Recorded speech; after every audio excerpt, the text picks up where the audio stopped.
प्रिय विद्यार्थियों, स्वागत है एक बार फिर आपका। आज के इस वीडियो में हम मियोसिस के बारे में एक इंट्रोडक्टरी जो बातचीत है वो करेंगे कि मियोसिस क्या होती है। It's just an introduction to meiosis. Plants और एनिमल्स दोनों के अंदर जो होता है, मेल और फीमेल गैमीट्स जो होते हैं, they unite during fertilisation to produce zygote. तो ये जो जाइगोट है, ये डिप्लॉइडी रिस्टोर करने के लिए बहुत इम्पोर्टेंट एक प्रोसेस है। जो एनिमल्स एसेक्सुअली रिप्रोड्यूस करते हैं उनके अंदर मियोसिस नहीं होती, परंतु जो सेक्सुअली रिप्रोड्यूसिंग ऑर्गेनिजम्स हैं उनके अंदर जो है मियोटिक डिवीज़न वो टेक प्लेस करती है इसके अंदर। ठीक है, ये इम्पोर्टेंट इसलिए है कि क्योंकि n नंबर ऑफ क्रोमोसोम जो है वो स्पर्म कंट्रीब्यूट करता है और n नंबर ऑफ क्रोमोसोम जो है वो फादर कंट्रीब्यूट करता है, और वापस दोनों यूनाइट होकर जब फर्टिलाइजेशन में जो स्पर्म और एग यूनाइट होते हैं तो वापस जो जाइगोट है, पहली कोशिका है डिप्लॉयड कोशिका जाइगोट, उसका निर्माण होता है और वापस डिप्लॉयडी रिस्टोर हो जाती है।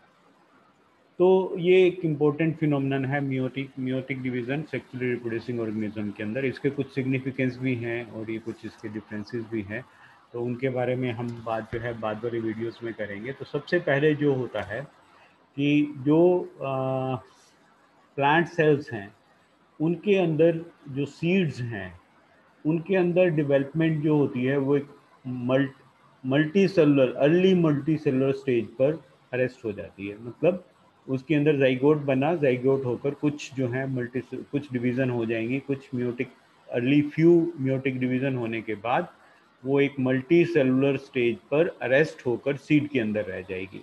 और जब कंडीशंस फेवरेबल होंगी ग्रोथ के लिए तो वापस उसके अंदर जो है वो ग्रो करके वापस पूरे प्लांट को जर्मिनेट करके वापस पूरे प्लांट का निर्माण कर देगा। तो इस तरह से जो सेक्सुअल रिप्रोडक्शन जो है, जो सेक्सुअली रिप्रोड्यूसिंग ऑर्गेनिजम्स हैं, इनके अंदर there is a sort of alternation of two generations, haploid और डिप्लॉइड जो है इनके अंदर जो है वो इनके अंदर अल्टरनेशन ऑफ जनरेशन रहती है। यानी हैप्लॉइड सेल्स बनेंगी, गैमीट्स का फॉर्मेशन होगा स्पर्म्स और एग्स का, और वापस इनकी फर्टिलाइजेशन से डिप्लॉयड जो सेल्स हैं उनका निर्माण होगा। मियोसिस जो होती है, अगर हम सुपरफिशियली देखें इसको तो ये हम इसको ये भी कह सकते हैं कि ये दो माइटोटिक डिवीज़न जैसी सुपरफिशियली देखने में लगती है, परंतु इसके अंदर बहुत सारे जो हैं पर्टिकुलरली जो क्रोमोसोम्स हैं उनके अंदर काफ़ी चेंजेस आते हैं। ठीक है, और इसमें एक और खासियत होती है कि जब मियोसिस होती है तो इसके अंदर intervening period of DNA replication नहीं होता, तो डीएनए रेप्लिकेशन इसके अंदर एक ही बार होगा। ठीक है, और वो जो आपकी इंटरफेस, तो जो माइटोसिस की इंटरफेस है जैसे हम पहले जिसके बारे में चर्चा कर चुके हैं, उसके और मियोसिस के इंटरफेस के अंदर कोई चेंज नहीं होता, बिल्कुल सेम होती है। तो जो फर्स्ट मियोटिक डिवीज़न होती है इसके अंदर एक लॉन्ग प्रोफेज होता है जिसके अंदर जो होमोलोगस क्रोमोसोम्स होते हैं वो क्लोजली एसोसिएट होकर आपस के अंदर इनके अंदर जो हेरिडिटरी मटेरियल है उसका इंटरचेंज होता है, जिसे हम क्रॉसिंग ओवर कहते हैं। तो ये एक बहुत इम्पोर्टेंट फिनोमिनन है जो मियोसिस के दौरान होता है, that is the exchange of genetic material between two non sister chromatids. तो इनके अंदर ये जो वेरिएशंस, ये जो एक्सचेंज है जेनेटिक मटेरियल का, ये एक्सचेंज वेरिएशंस उत्पन्न करता है। तो सेक्सुअल रिप्रोडक्शन जो है, जो सेक्सुअली रिप्रोडक्टिंग ऑर्गेनिजम्स हैं वो उनके अंदर वेरिएशंस उत्पन्न होंगी, और वेरिएशंस उत्पन्न होती हैं तो they provide raw material for evolution. तो सेक्सुअली रिप्रोड्यूसिंग ऑर्गेनिजम्स फास्ट जो है इवॉल्व होते हैं। इसके बाद हम जो फर्स्ट मियोटिक डिवीज़न है उसको हम रिडक्शनल डिवीज़न भी कह सकते हैं, या इसको हम एक और नाम से जानते हैं जिसे हम कहते हैं हेट्रोटिपिक डिवीज़न। तो फर्स्ट मियोसिस को हमने दो भागों में डिवाइड किया हुआ है। पहली जो डिवीज़न है वो कहलाती है मियोसिस 1, और दूसरी जो डिवीज़न है वो कहलाती है मियोसिस 2 डिवीज़न। तो meiosis 1 is also known as heterotypic division, या इसे हम जो है रिडक्शनल डिवीज़न भी कहते हैं। तो रिडक्शनल का मतलब क्या है कि क्रोमोसोम नंबर रिड्यूस हो रहे हैं। मियोसिस 2 जो है इसके अंदर जो होती है, जो इसके अंदर सेल्स जो हैं वो माइटोटिकली डिवाइड करती हैं, और अंतिम जो इसका रिजल्ट है वो रिजल्ट मिलता है हमें 4 हैप्लॉइड सेल्स मिलती हैं। मियोसिस 2 जो है उसको हम होमोटिपिक डिवीज़न या इसको हम इक्वेशनल डिवीज़न भी कहते हैं। तो मियोसिस 2 जो है इसके अंदर जो पेयरिंग ऑफ मियोसिस 1 के अंदर पेयरिंग ऑफ क्रोमोसोम होता है, एक्सचेंज ऑफ जेनेटिक मटेरियल होता है, और जो क्रोमोसोम नंबर है वो रिड्यूस हो जाता है। तो जैसे अगर हम ह्यूमन बीइंग्स की बात करें तो जो 46 क्रोमोसोम्स हैं वो मियोसिस 1 के बाद they are reduce to 23 number of chromosomes, और मियोसिस 2 के अंदर वो बिल्कुल माइटोसिस जैसी होती है। Meiosis 2 is almost equal to mitosis. उसके अंदर वही जो है आपके 23 क्रोमोसोम उनके अंदर, क्योंकि वो ऑलरेडी इंटरफेस के अंदर डिवाइड कर चुके हैं, तो उसमें से आधे जो हैं एक कोशिका में चले जाएंगे और आधे जो है दूसरी कोशिका में चले जाएंगे। तो वो और लगभग जो है आपकी मियोसिस 2 वो माइटोसिस के बराबर ही होती है। अब मियोसिस के अंदर जो दोनों डिविजन्स हैं ये कॉन्टीन्यूसली होती हैं। ऐसा नहीं है कि ये हमने अपने कन्वीनियंस के हिसाब से हमने मियोसिस को वेरियस स्टेजेस में डिवाइड किया, but it is a continuous process. ठीक है, लगातार चलने वाला एक प्रोसेस है। और इसकी हम जो स्टेजेस हैं, कई स्टेजेस में हम इसको डिवाइड करते हैं, जैसे prophase, metaphase, anaphase and telophase. तो जो माइटोसिस की प्रावस्थाएं हैं वही की वही प्रावस्थाएं मियोसिस के अंदर भी होती हैं।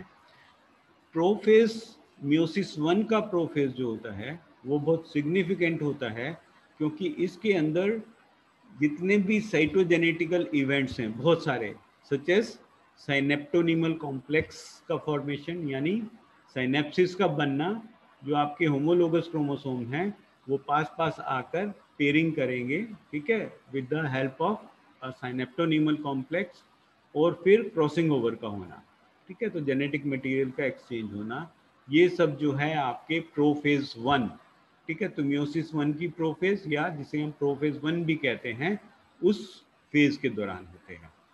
प्रोफेज जो है वो आपकी लॉन्गेस्ट मियोटिक फेज है, ठीक है।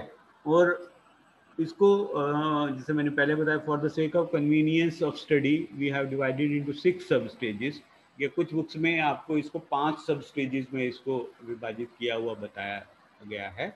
ये जो स्टेजेस हैं ये कहलाती है proleptotene, leptotene, zygotene, pachytene, diplotene and diakinesis, ठीक है। ज़्यादातर बुक्स में आपको 5 सब स्टेजेस बताएंगे, leptotene, zygotene, pachytene, diplotene and diakinesis. ये इस सीक्वेंस के अंदर 5 सब स्टेजेस जो हैं वो प्रोफेज 1 के अंदर होती हैं, ठीक है।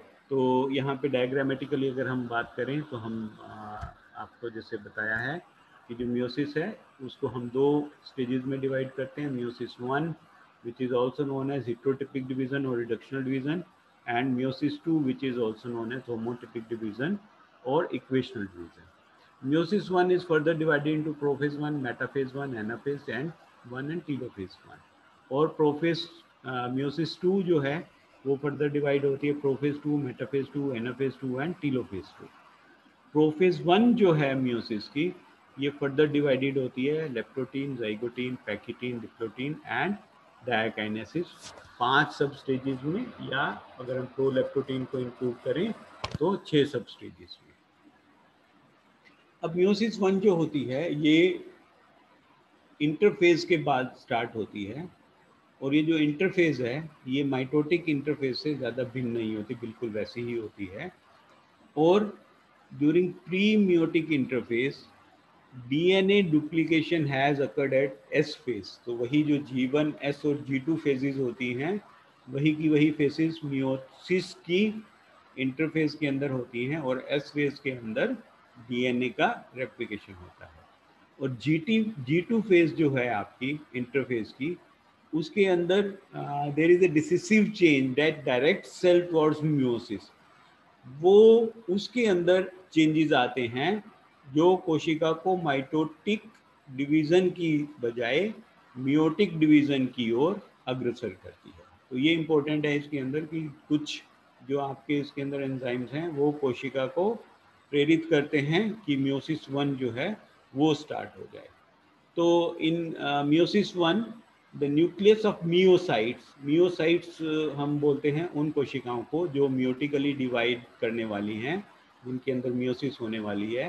तो उन मियोसाइट्स का जो न्यूक्लियस है वो आकार में बहुत बड़ा हो जाता है, वाटर को एब्जॉर्ब करता है, ठीक है, और साइटोप्लाज्म में से, और इसका जो वॉल्यूम है न्यूक्लियस का वो लगभग 3 गुना आकार में बड़ा हो जाता है।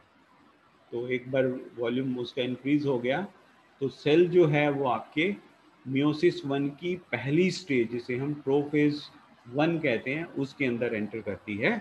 तो इसके बाद जो है आपके मियोसिस 1 का प्रोसेस शुरू होता है, तो जिसके बारे में विस्तार से हम जो है आपके नेक्स्ट वीडियो में बात करेंगे। तो आगे मियोसिस डिवीज़न कैसे होता है और किस प्रकार से इसका रेगुलेशन होता है, ये सारी बातें जो हैं हम आपके नेक्स्ट वीडियो के अंदर करेंगे। Thank you very much. Thanks.